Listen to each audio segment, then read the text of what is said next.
بسم اللہ الرحمن الرحیم۔ السلام علیکم ورحمۃ اللہ وبرکاتہ۔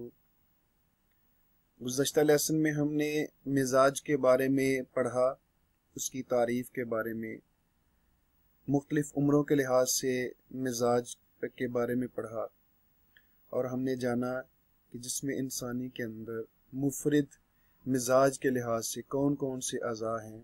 اس کے بارے میں ہم نے یہ پڑھا کہ گرم اعضاء جسم کے اندر کون کون سے ہیں۔ اب ہم پڑھیں گے کہ جسم انسانی میں مفرد مزاج کے لحاظ سے تر اعضاء کون کون سے ہیں۔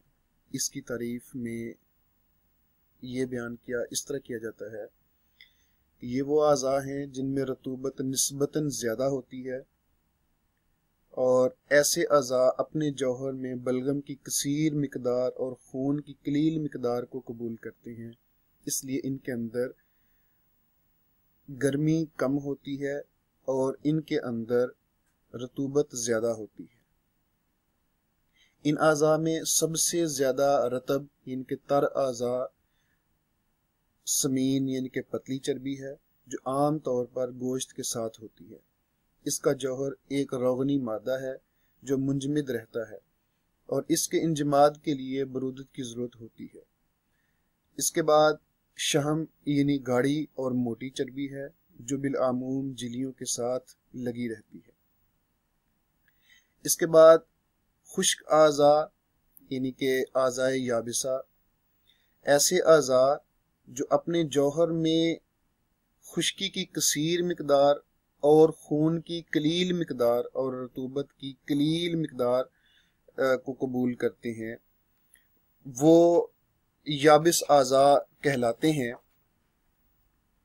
ان ایسے اعضاء میں خشکی غالب رہتی ہے۔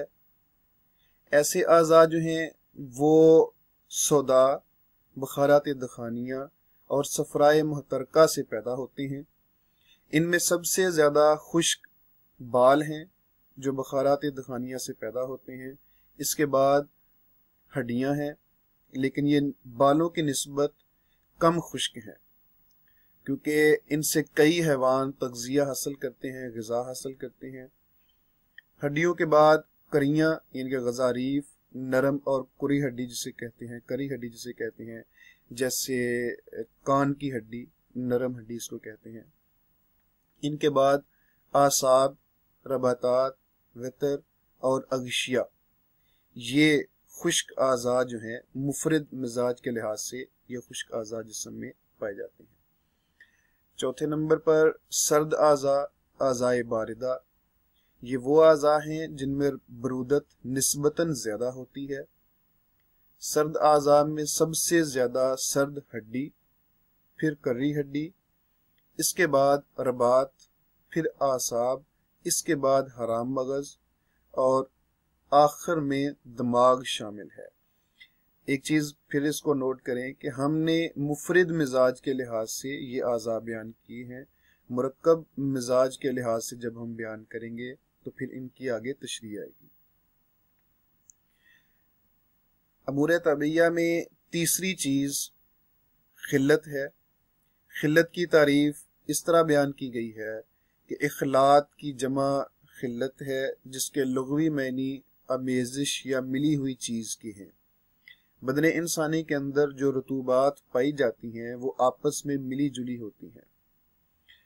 ہم آگے شروع کرنے سے پہلے اس چیز پہ میں تھوڑا سا زور دینا چاہوں گا کہ جس بھی چیز کو ہم پڑھیں سب سے پہلے اس کی تعریف جو ہے اس کو آپ ذہن نشین رکھیں کہ اس کی تعریف کیا ہے۔ جب آپ کے وہ ذہن میں ہوگی تو اس کے بعد جو آگے ہم تفصیل پڑھیں گے تو اس کے لیے آپ کو مزید آسانی سے وہ چیز سمجھ آ جائے گی۔ تو خلت جس کے لغوی معنی آمیزش یا ملی ہوئی چیز کے ہیں، بدن انسانی کے اندر جو بھی رطوبات پائی جاتی ہیں وہ آپس میں ملی جلی ہوتی ہیں۔ رطوبات میں جیسے ہم آگے پڑھیں گے خون، بلغم، صفرا اور سودا، اگر ہم اس کی لغوی تعریف میں جائیں کہ آمیزش یا ملی ہوئی چیز ایسی جو ہے، اس کی ہم اصطلاح طب میں اس کو اس طرح لے سکتے ہیں، زیادہ آسانی سے سمجھ آ جائے گی کہ ایسی تر اور سیال چیز جس کی طرف غذا سب سے پہلے تبدیل ہوتی ہے اور نئی شکل اختیار کرتی ہے، یعنی غذا متغیر اور استحالہ کے بعد سب سے پہلے جس تر سیال کی شکل اختیار کرتی ہے، اسے خلت کا نام دیا جاتا ہے۔ اور چونکہ بدن انسانی کے اندر پائی جانے والی رطوبات میں خون، بلغم، صفرا اور سودا بحیثیت ایک جز کے شامل ہیں، اس لیے ان کو اخلاط کا نام دیا جاتا ہے۔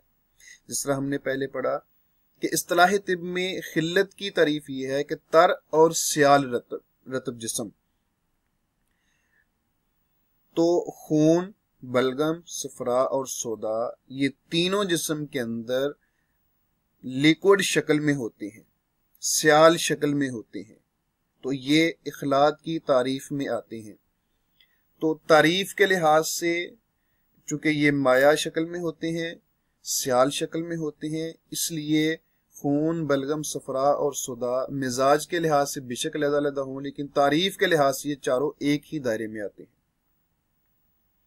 اس میں حکیم ابو سہل مسیحی اس کو اس طرح بیان کرتے ہیں کہ جس طرح بیرونی دنیا میں مادہ 3 شکلوں میں پایا جاتا ہے، بخاری، مایع اور جامد، یعنی کہ ہوائی گیسیں جیسے ارواح، روح حیوانی، روح نفسانی اور روح طبعی۔ مایع سیال چیزیں، سیال سے مراد جو ہم نے پڑھا خون، بلغم، صفرا اور سودا، یہ سیال حالت میں ہوتی ہیں جسم میں۔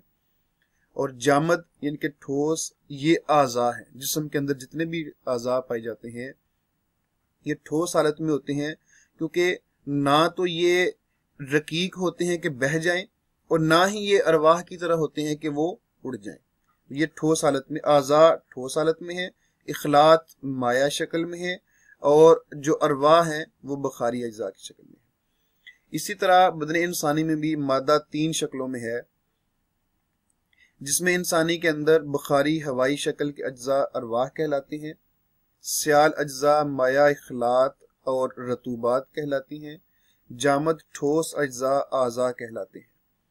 مختلف قسم کی غذائیں جو انسان کھاتا ہے، ان میں ہضم اور تغیر جو ہے وہ منہ سے ہی شروع ہو جاتا ہے، اس کے بعد معدہ اور امعاء میں اعضاء کی حرارت اور رطوبات ہاضمہ کی امداد سے غذا میں مزید تبدیلیاں واقع ہوتی ہیں، اور یہ آش جو کی مانند ایک سفید اور گاڑھی رطوبت بن جاتی ہے، جس کو غذا کا خلاصہ یا کیلوس کہتے ہیں۔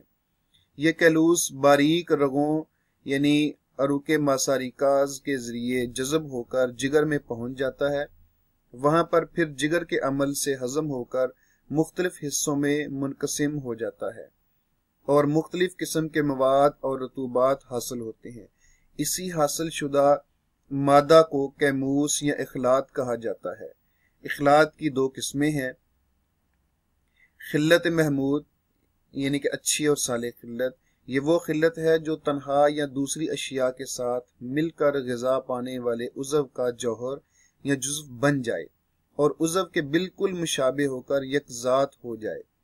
ایسی خلت عضو کے اس جزو کا صحیح قائم مقام بن جاتی ہے۔ جو تحلیل ہو گیا ہو اس کو خلت طبعی بھی کہتے ہیں۔ جو تحلیل ہو گیا ہو یا تحلیل ہو رہا ہو، جس عضو میں تحلیل واقع ہو، وہ اس کا قائم مقام جو ہے صحیح جز کی شکل میں بن جاتی ہے۔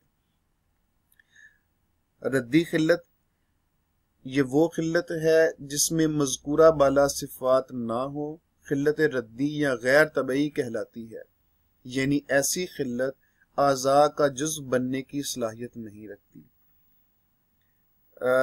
ایک چیز یہاں پہ میں تھوڑی سی وضاحت کرنا چاہوں گا کہ جو تعریف اخلاط کی طب یونانی کی بکس میں، سلیبس میں، ایف ٹی جی کے کورس میں سال اول سال 2 میں پڑھائی جاتی ہے، مختصر کلیات میں جو ہم نے پڑھی، اس کی یہی تعریف صابر ملتانی صاحب رحمۃ اللہ علیہ نے اپنی مبادیات طب میں بھی یہی تعریف بیان کی ہے۔ یہی وجہ ہے کہ جیسے ہم نے پہلے پڑھا کہ شیخ الرئیس کا بھی یہی قول تھا کہ شیخ الرئیس نے فرمایا کہ ایک طبیب کے لیے یہ واجب ہے کہ وہ امور طبیعہ جو ہیں ان کو منوعاً قبول کرے اور ان پر بحث نہ کرے۔ تو صابر صاحب رحمۃ اللہ علیہ نے بھی اس چیز کو اسی تعریف میں خون، بلغم، صفرا اور سودا کو اخلاط کے دائرے میں ہی بیان کیا ہے مبادیت طب میں۔ تو سب سے پہلے اخلاط کا نظریہ حکیم بقراط نے پیش کیا۔ اس نے کہا کہ خون میں سرخ اجزاء کے ساتھ سفید، زرد اور سیاہ اجزاء بھی پائے جاتے ہیں جو سرخی میں دبے رہتے ہیں۔ انہی چاروں اجزاء کو اخلاط کہتے ہیں جن سے بدن انسانی کی صحت و مرض وابستہ ہوتی ہے۔ حکیم بقراط نے سرخ رنگ کو خون، سفید کو بلغم، زرد کو صفرا اور سیاہ کو سودا کہا ہے۔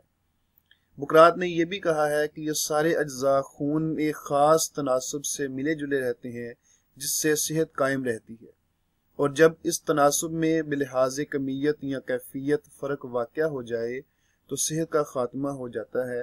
یہ سب کچھ بقراط نے اپنی کتاب الطبیعۃ الانسان میں تحریر کیا ہے۔ اخلاط کی جو تعداد ہے وہ 4 ہے۔ خون جو کہ گرم تر ہے، اس کا رنگ سرخ ہے۔ نمبر 2 بلغم ہے، اس کا مزاج سرد تر ہے، سفید رنگ کی خلت ہے۔ صفرا گرم خشک ہے، زرد رنگ کی خلت ہے۔ یہ سودا سرد خشک ہے، اس کی رنگت سیاہ ہے۔ ایک چیز اور وضاحت سے بیان کر دوں کہ آگے چل کے ایک طبیب کے لیے علاج معالجے کے دوران اور تشریح میں اخلاط کے مزاج کی اہمیت بہت زیادہ بڑھ جاتی ہے۔ یہ چیز ذہن نشین ہونی چاہیے۔ نظریہ مفرد اعضاء میں جو خون کا مزاج ہے وہ غدی اعصابی بیان کیا گیا ہے۔ بلغم کا مزاج جو ہے وہ اعصابی عضلاتی بیان کیا گیا ہے۔ صفرا کا مزاج جو ہے وہ غدی عضلاتی بیان کیا گیا ہے، اور سودا جو ہے اس کا عضلاتی اعصابی مزاج جو ہے وہ بیان کیا گیا ہے۔